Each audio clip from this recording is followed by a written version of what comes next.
क्रिस्का recording studio Ekangar सराय।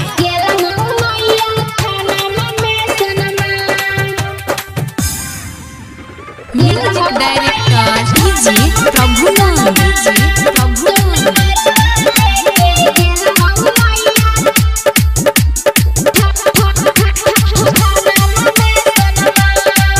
Presented by Kriska films. अरे बेरे बेरे फोनमा पैनी न मननी कहना मरे सनमा। अरे बेरे बेरे फोनमा पैनी न मननी कहना मरे सनमा। तो नमरवा लेके गेल हो मैया थानमा में सनमा। तो नमरवा लेके गेल हो मैया थानमा में सनमा। तोरा जेल करवावे के ठाल ले हो कऊ मनवा में सनमा। तोरा जेल करवावे के ठाल ले हो कऊ मनवा में सनमा। तो नमरवा लेके गेल हो मैया थानमा में सनमा। तो नमरवा लेके गेल हो मैया थानमा में सनमा। गेल हो मैया थानमा में सनमा।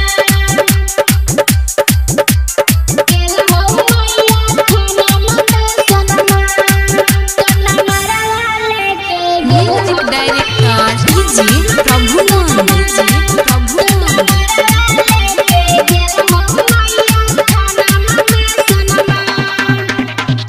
कुछ दिल इधर उधर भागल रही है सनमा रे।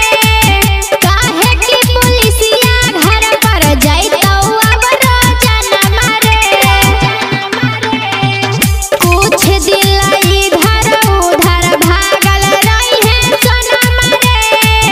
काहे कि पुलिसिया घर पर जाइतौ अब रोजनमा रे। 76 के धारा लिखावेला पुलिस के बनवा में सनमा।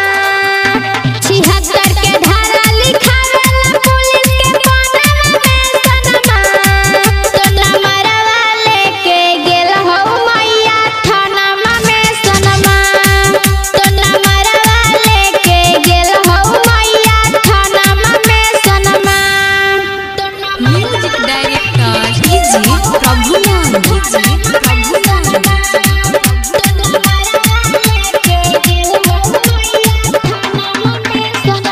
लागो कि हाथ हाथ कड़ी लग जाइतौ तोर रे। एही सोची सोची हम ढारही औलोर रे। लागो कि हाथ हाथ कड़ी लग जाइतौ तोर रे। एही सोची सोची हम ढारही औलोर रे। तोरा से दूर ना रह पैतौ संग मारे सनमा। तोरा से दूर ना रह पैतौ संग मारे सनमा। तो नमरवा लेके गेल हो मैया थानमा में सनमा। तो नमरवा लेके गेल हो मैया थानमा में सनमा। क्रिस्का रिकॉर्डिंग स्टूडियो एकंगर सराय।